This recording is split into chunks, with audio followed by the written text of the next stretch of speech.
So he was out, killing himself to provide for us. And this church planting thing, it was an accident.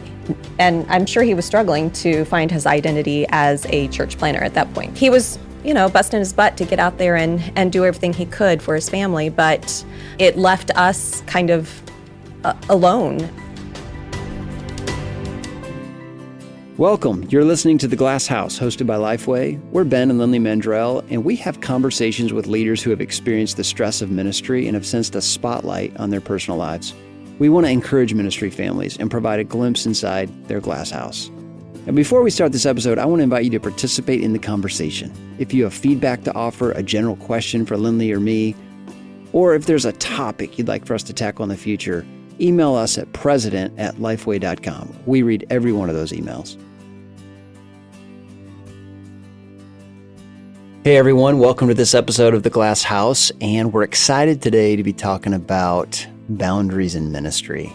We have Sean and Billie Jane Sears on the show with us from Boston, who started Grace Church, and the speed of their ministry early on almost ruined their marriage and their family. Mm-hmm. I actually remember that they were the first couple we talked to in our church planning journey when we were living down in Orlando under the care of First Baptist Orlando. Mm-hmm. They had us meet with them. I mean, and we had to do it virtually, but they were so helpful to our journey. They said so many things about mistakes they made early on, how they overestimated their ability to do it all and keep a healthy marriage and family. And their story is honest, vulnerable, and sobering. Mm-hmm. And I think you're going to love what they have to say today. Well, on the podcast today, we have awesome people. Sean and Billie Sears, who started a church in the Boston area, Grace Church, and their story, particularly of the early years and the emotional toll it took on their marriage and their family, you just got to hear it. And so thank you guys for coming on the show. Absolutely. Absolutely. Thanks for having us. Well, we want to jump right in to your story because as Lindley and I, when we first heard it, we resonated with some of the challenges you guys faced in your marriage and the strain on your family as you started a church. So take us back to those early days and just start telling some of the story of what it was like getting started. We didn't move out here to start. I'm not from the New England area. We were both born and raised in Central Florida. We started dating in college in Missouri, got married, then moved to Denver, where we did 8 years of student ministry, moved out to Boston so I could be a professor at a small Christian college here in the city. We just settled into the community and did what we think any Christian ought to do, and that's to make a positive impact in your community. So Billie Jane got involved in the school. I got involved in the school. We started coaching Little League. And then our non-religious neighbors across the street had a friend of theirs attempt suicide. And she said, "You need God. My neighbor knows him. I'll be right back." So she ran over to our house and said, "You need to come to the hospital to visit my friend." We did. She said to her friend, "You guys need to be in a Bible study." Or she said to her friend, "You need to be in a Bible study. If Sean and Billie Jane started one, would you go to it?" And she said, "Yeah, if you and your husband will." And she said, "Okay, Sean." So I was like, holy cow, I guess we're starting this Bible study. That grew into, it outgrew our living room. And Billie Jane, we only have 630 square feet on each floor, 2 floors. Yeah, and when we got about 20 people, she was like, holy cow, that's too many people. So we moved it to 2 nights, and when it started outgrowing both of those nights, that's when we decided to start going on Sundays. So that's kind of the story of how of those years leading up to the launch of our church. Yes, we did it without a core team, without funding, with just no perspectives. Our little minivan, our house. That's all we had. You broke all the rules. Yes. Yeah, I've told people we're the most accidental church planters Yes. I've ever. When your non-religious neighbors are asking you to start a Bible study and it just keeps growing, it's a God thing. It's a God. Yeah, it's but unique. we could never we've talked about if we tried to start our church the way we started it, if we tried to do that again, it wouldn't go. Right. So you start this church and you realize quickly that it becomes an all-consuming project. Billie, talk a little bit about, from your perspective, about what that was like when the church started taking off. Because you also had children. I mean, young children at that time. Yeah. We did. We had all 3 kids at that time. I had just had Ryan. I think he was about 3 on our opening weekend. No, he was 2. He's born in 2003, and this was 2005.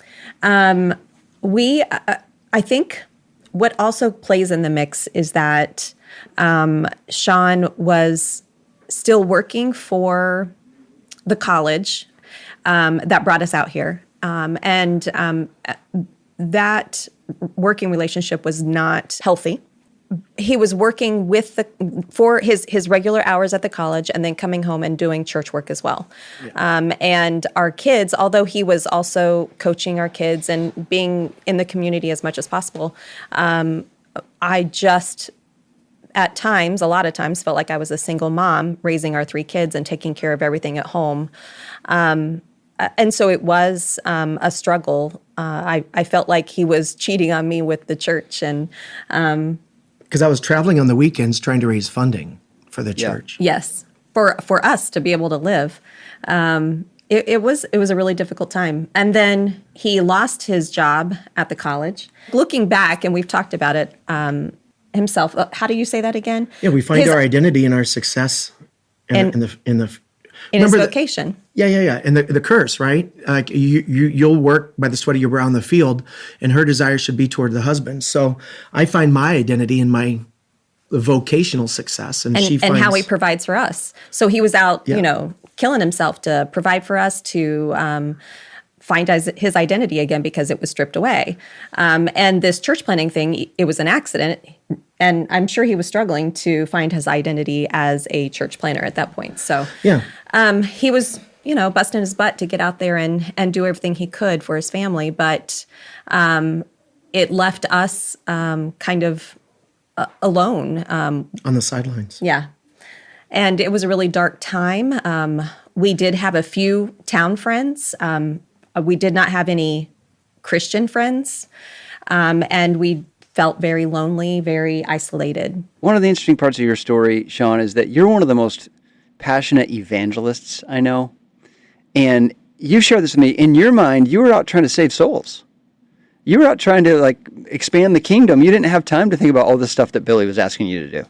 Yeah, I think that's the excuse, is that you can hide as a workaholic in ministry and be completely justified in your own mind because I'm doing this for God. Yeah, and absolutely. I'm not doing this for me. I'm not doing this for anybody else. I'm doing this for God. And then Billie Jane felt bad confronting me about the imbalance of the way that I was spending my time, because she felt like she was putting herself in front of God if she was doing that. Or maybe I made you feel like you were doing that. I think that he is a very giving, very passionate person. But he looks for the people that need him most. And he didn't realize that we needed him as much as we did. And because I did try, I tried to let him follow that passion. And we tried to do it with him as much as we could. But I thought she had it covered, but there was too much for her to cover by herself. She can't be both mom and dad. It's a long story, and I don't know how much of this you need, but I was traveling back from Colorado in a vehicle we repossessed from one of our old teenagers that had purchased it. So it was perfect timing. We needed this vehicle. Our van was on its last leg. And I decided, I'll kill 2 birds with one stone, fly out, visit my sister for her birthday, and drive the vehicle back.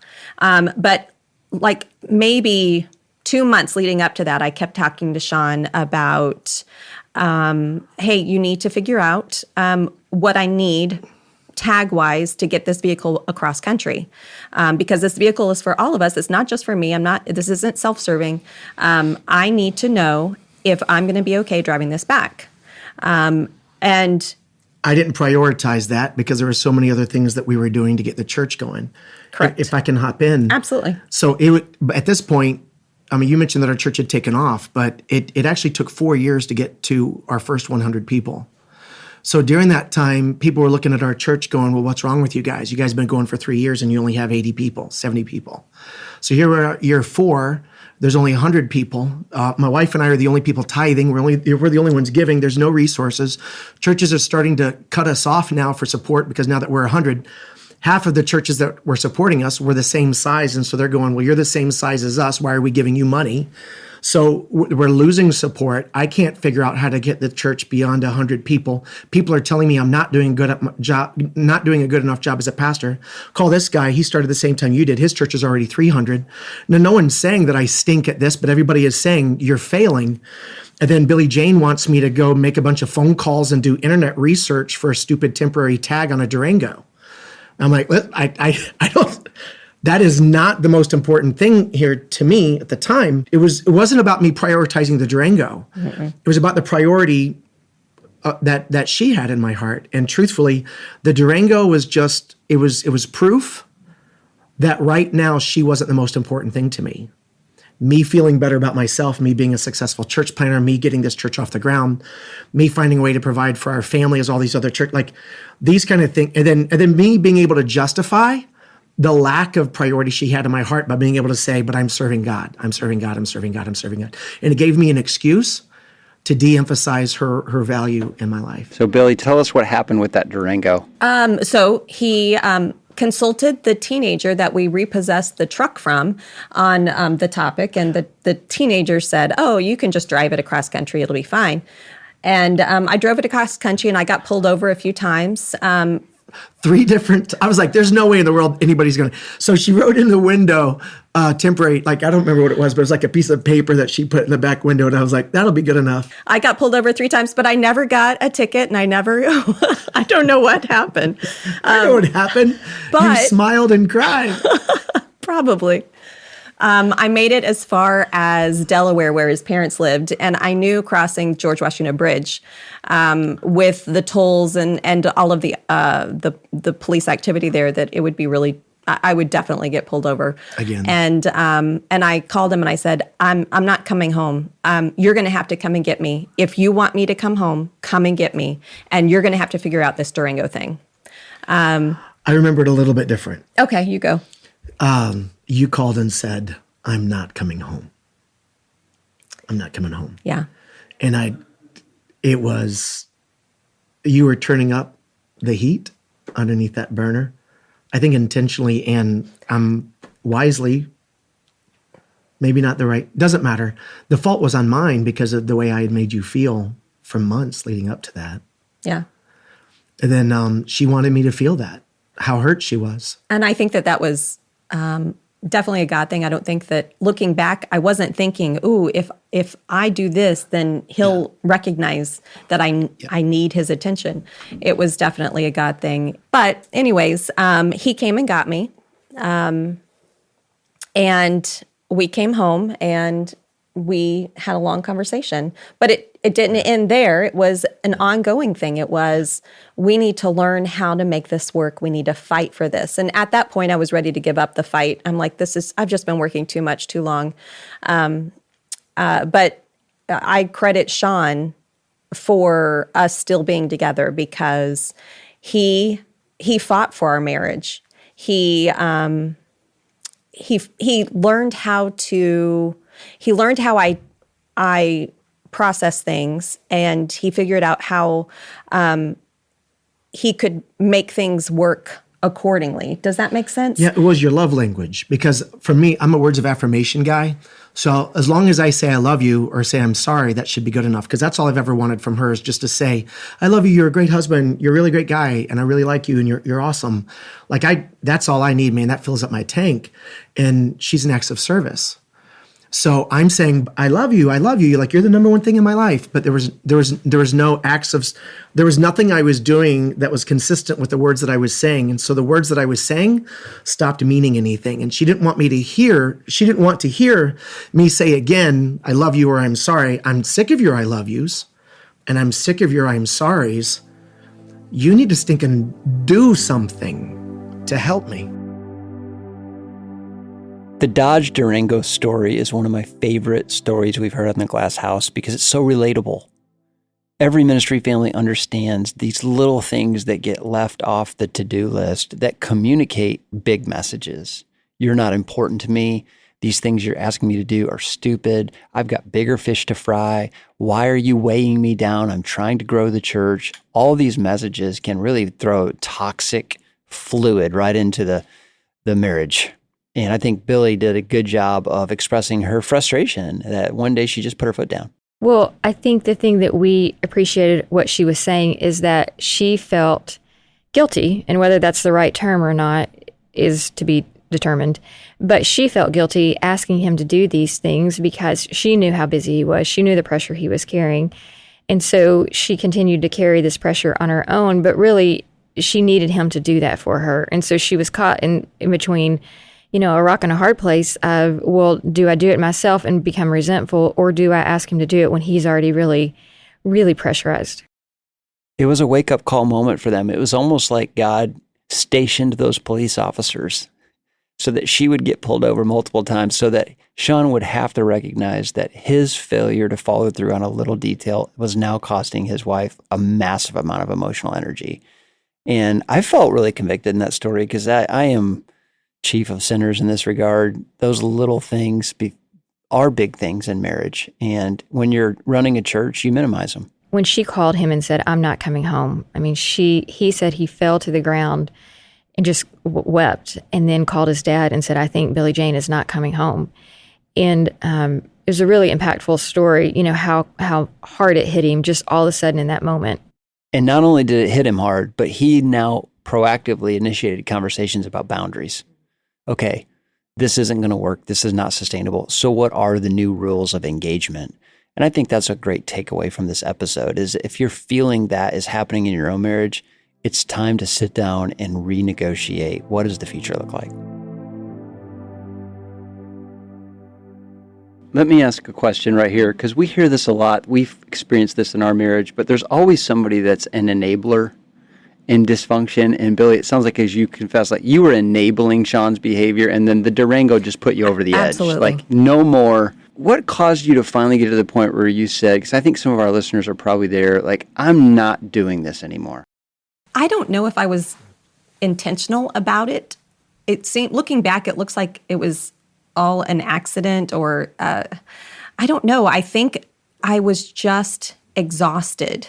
Being in ministry is exhausting emotionally, physically, but I was being both mom and dad to our kids, carpooling, doing all sorts of activities with them and with their schools, and the church, and I hadn't been in a service for months. Yeah. I was always working with the kids, which was fine. But I think I was just exhausted, and I decided I can't do this anymore. Honestly, it's like a car motor. When it's not operating well, you can ignore it for a long time, but at some point it starts to overheat, and it just stops in the middle of the road. And that's because you weren't taking care of it all along. And the Durango, I think, was when our relationship kind of overheated, and she just pulled it over on the side of the road. Looking back, we didn't have a good support system. Our parents were good support systems for us, but they lived out of state. Yeah. We did not have a good local support system. We did not have the coaching that we later received. We didn't have, we were isolated. And I think God just orchestrated everything and emptied us out so that he could fill us back up with the drive that we needed to keep going and to fight for our marriage. It became a greater priority to you to communicate where you were along the way, and to stop feeling guilty about telling me to slow down or to stop, or that you needed more time. You felt like that was a sign of weakness to say that you needed me to help. You know what I mean? I feel like you tried working overtime to compensate because you were just as much a part of this church plan as I was, just in a different way.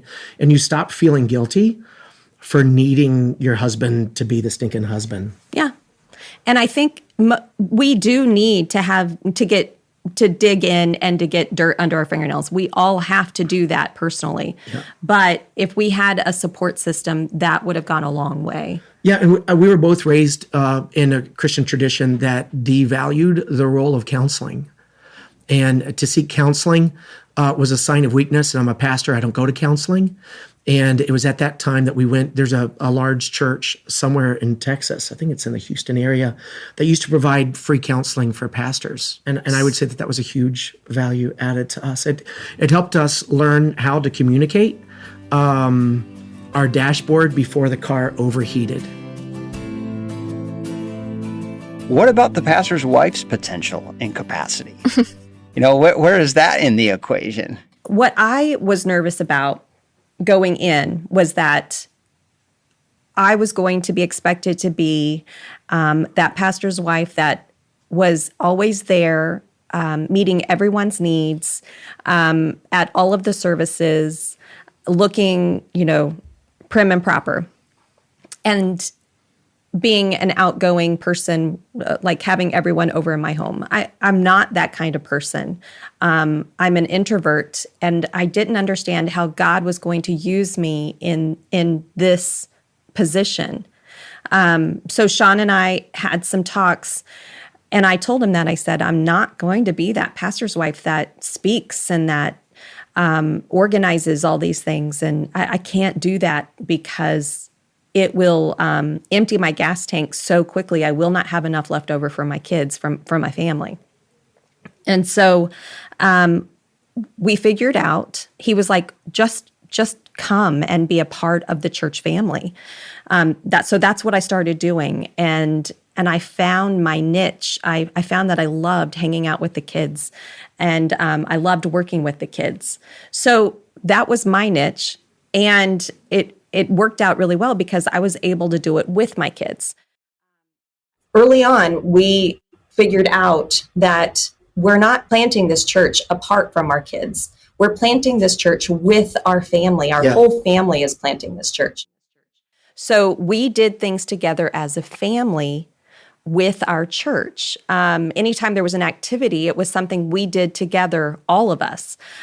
So it wasn't, we tried not to separate that. And we talked to our kids about that, how, hey, isn't this exciting that God wants us to have all these people over and or go and do this movie night, or so I think I found, so in answer to your question, I hope, I found my niche, something that I really enjoyed doing within our church family. I don't understand why pastors' wives feel like they have to do something that is totally outside their personality style.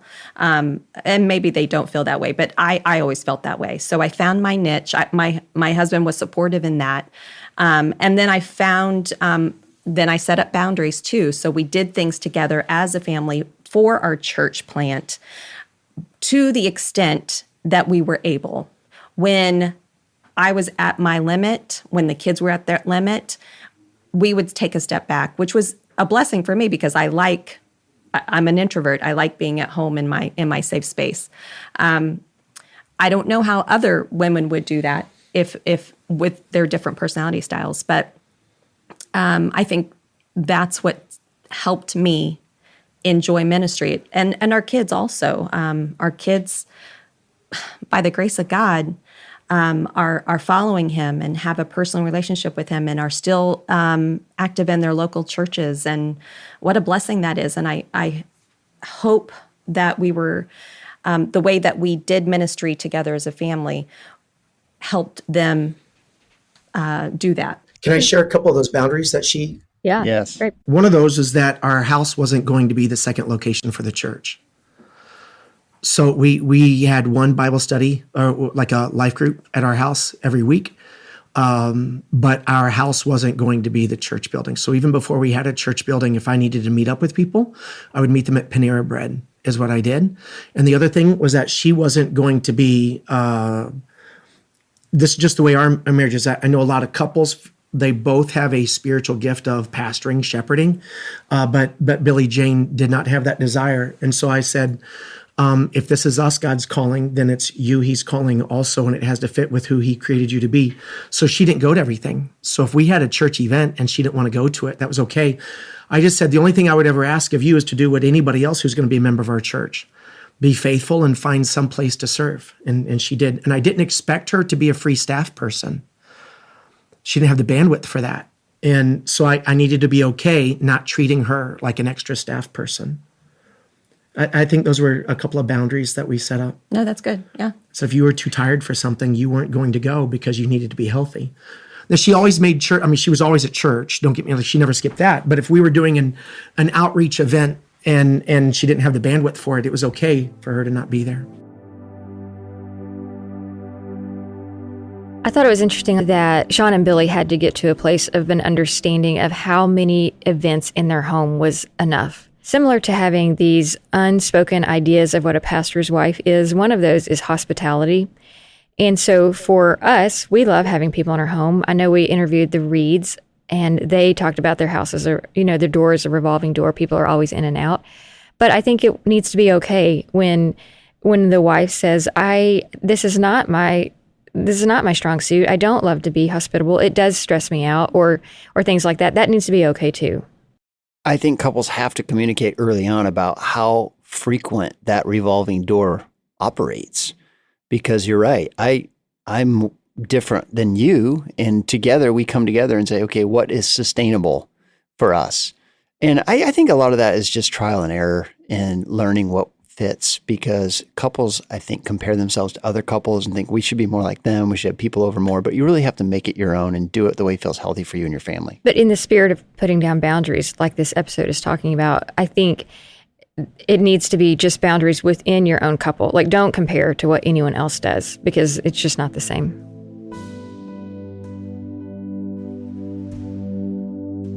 You said earlier that you grew up in a tradition that didn't value counseling. Many of us did. What do you say to a couple out there that's really struggling, they're spinning their wheels, and they're just not going to counseling? I would point them to scripture where it says wisdom is found in the multitude of counselors. There's two things found in the multitude of counselors, wisdom and safety. And the counselors are just other people that are smarter than you, that are speaking into you, right? And you can call that counseling, you can call it mentoring, you can call it coaching, I don't care what you call it. But there's somebody who has a healthier marriage that needs to be speaking into your marriage. That's just biblical. Both of us are smarter than either one of us. So I know that the best version of me as a husband is the husband who's getting his information for 3 or 4 other husbands that have been doing this longer than I have, that have the kind of marriage I want mine to be. And I'm allowing those people to speak into my life. Often that is a counselor, somebody who's been trained, not to tell me how to be a dad, but I think the value of the counselor for me has been that they ask the kind of questions that help me figure out what God's already trying to do in my heart. So what a counselor does is they give me a shovel. That's what they do. Their questions are a shovel that allow me to dig deeper into the way I feel and what God's doing and what I feel I'm hearing Him in my heart say to me, and and how this is affecting my marriage. And with those questions that they ask me, I'm able to dig up what God's wanting me to do better. So I truthfully, when I look at the people in my past that do not value counseling, they make poor leadership decisions because of that. I mean, it's not just counseling. It's not just a therapist. It's that whole attitude of, I need to be bouncing I don't think any pastor ought to make any significant decision without running that by 2 or 3 other people that they respect. You make bad decisions. I got a text this morning from a guy who said, I'm resigning on Sunday. Do you know any other church that needs me? Turns out he had a confrontational board meeting last night. And the way he feels is making him like he wants to resign, but he hasn't run that by a single mentor, a single counselor. And he's about to do serious damage to his wife and kids. And they're going to grow up hating ministry simply because he's making decisions that are uninformed, that are emotional. And I think our emotions lie to us all the time. And what a counselor does is help us see through the fog of our emotions.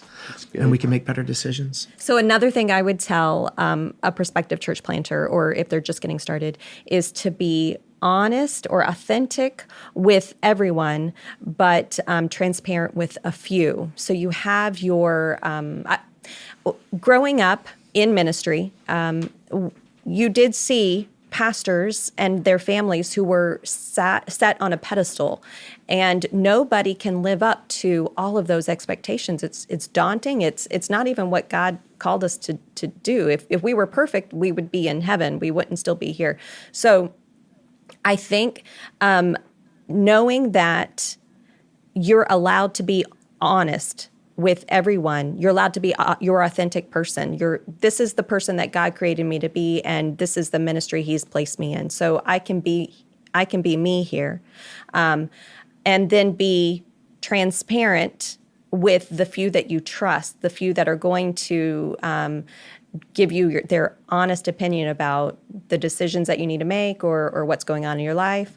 I think And will love you unconditionally. Yes, but I think the idea that we have to appear perfect for everyone in ministry is a ministry killer because we're definitely not going to be that. I think the way that you can keep yourself from being on a pedestal is by sharing your flaws. Right. We don't go Authentic. into detail, but I've shared with our church that we've had these awkward moments in our marriage, and I don't present it like we have everything put together. I'm still like, I'll refer to something that I did good as a dad, even when the kids were at home, and I would say, but I'm not guaranteed how they're going to turn out because truthfully, they're still in the oven, they're not done baking. That kind of stuff is that we're still in transition, and speaking about ourselves as people that are in process rather than people that are the example.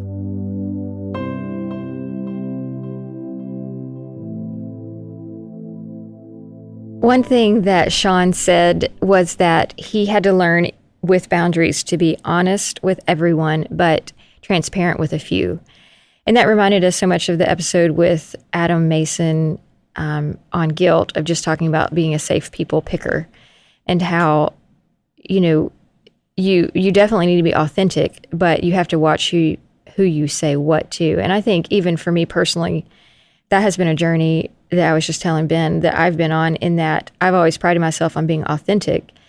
Well, that means I'm honest, but I'm not transparent. And I've kind of mixed the two terms to where I have bled the two terms to where they mean the same thing, but they really don't mean the same thing.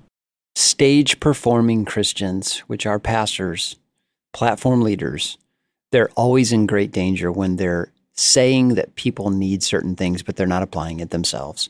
So we say, you need to have a daily quiet time. You need to have a healthy prayer life. You need to have a few people who really know what's going on in the inside of your life. We're great at preaching that, teaching that to other people, but we're not great at applying that to ourselves.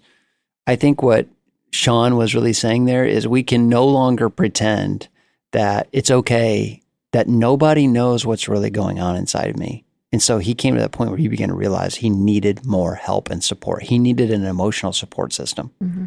I thought the Sears term bookending was a really interesting concept. And he just describes in there how if they know they have a busy season, that they would have a break before and a break scheduled afterwards to know where they can find some rest. And I thought that was so interesting, ministry or not, if you're a parent. I know, like for me, when the kids were little and I was a stay-at-home mom, when you would tell me ahead of time, hey, it's going to be a late night, I'm not going to be home till 7 or 8, I knew in my mind that it was fine because I had prepared and I had a bookend at the end. But when you would say, oh, I'm going to be home at 4, and then, at 5, say, turns out it's going to be late night, like it was much more difficult to handle emotionally because I was not prepared for it. And so I loved what they said about that, because I think you can handle a lot more when you know there's a break or a light at the end of the tunnel. It goes back to unmet expectations creating frustration, is that when you expect it to be a certain length of time and you prepare before and after for the rest involved, it's absorbable. I mean, it really is doable, but it's those unexpected things that aren't communicated. I think where this puts pressure on the couple, though, is to have a proactive communication about the future and not just live day to day, week to week. And I would say a lot of pastors are much better at living week to week. Their minds tend to work that way. Next Sunday, the next service, but may not have gifts to think about month to month or year to year. So it might be helpful to have some help in planning that.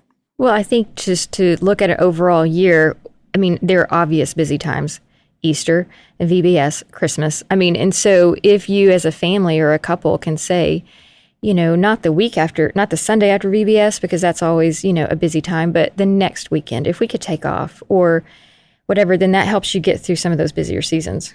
Recently, I was with the chief legal officer, Chris Knight, and we were talking about our kids. And he has a daughter that is athletic. And one day in a meeting, he had to leave and go watch her play. And he told me that one of the reasons he felt healthy to do that is that he had seen me do that in meetings. And it always meant a lot to him that as a leader, I was setting an example that it's okay to miss the remainder of a meeting to see your kid play. I think if leaders and pastors will recognize high tide and low tide, it gives the rest of the church staff permission to do that also. When you're off, be off, rest. When you're on, be on, work hard, but recognize the rhythms of life and ministry, and I think people around you will be healthier for it. Imagine that there's someone listening to this episode driving down the road in a Durango. It's the same situation. She's done. She's going to call him here in 5 minutes. What would you say to her? She's in a marriage that she feels trapped. The ministry has taken the life out of her. How do you encourage her? I think I would say, don't give up. God created us, and He knows what is best for us, obviously. Something that I learned working with kids, it goes along with our curriculum. It's one of their basic truths. I can trust God no matter what. So if I'm this relationship isn't bringing harm to me and my children, then I'm going to trust God that He knows my situation. He knows what's best for me, and I'm going to keep trying. I'm not going to give up. I'm gonna stand firm and confront that awkward situation, that confrontation head on, because this marriage is worth it. It's not the church plant. Obviously, it is important, but my marriage is worth my fight. And I would just say, don't give up. Give it a little bit more time. I would say that you need to put more time into your marriage, into your kids, because God can do with less time more than what you can do with more time without God's blessing. Because we're putting 40, 50, 60 hours into our church plant, and we're running our families into the ground. God can replace you in the pulpit, but He's not going to replace you in your home. So I know where I'd rather be replaced. I don't want to lose the church. I don't want to fail as a church planter. But what I want more than a healthy church is for my son to respect me, for my daughter to say, I want to marry a guy like Dad. And if the only way my daughter could respect me is if I was a real estate agent, I'd rather be a real estate agent with my wife and my 3 kids than a pastor of a large church without them. I mean, and it's not like, and what I mean by without them, it's not even that my wife would have to divorce me. If I go home and my wife doesn't adore me, but all these strangers in the pew do, I feel like I've failed. It's cliche, your primary calling is to your family. It is. It is, though. It is. Anybody can pastor this church, but there's only one person that God's called to be Garrett's dad, and that's me. And I'd rather Garrett think I'm amazing than you or any of your listeners think I'm amazing. I don't know any of them, but I'm going to know Garrett for the rest of my life.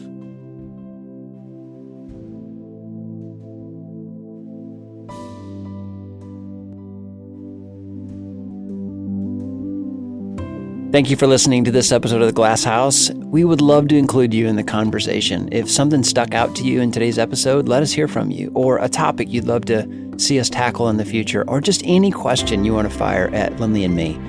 Email us at president@lifeway.com. The Glass House is hosted by Lifeway, executive produced by Joy Almond, produced and edited by Angie Elkins Media, original music by Robert Elkins, sound engineering by Dale Sandberg, and artwork by Cameron Spooner.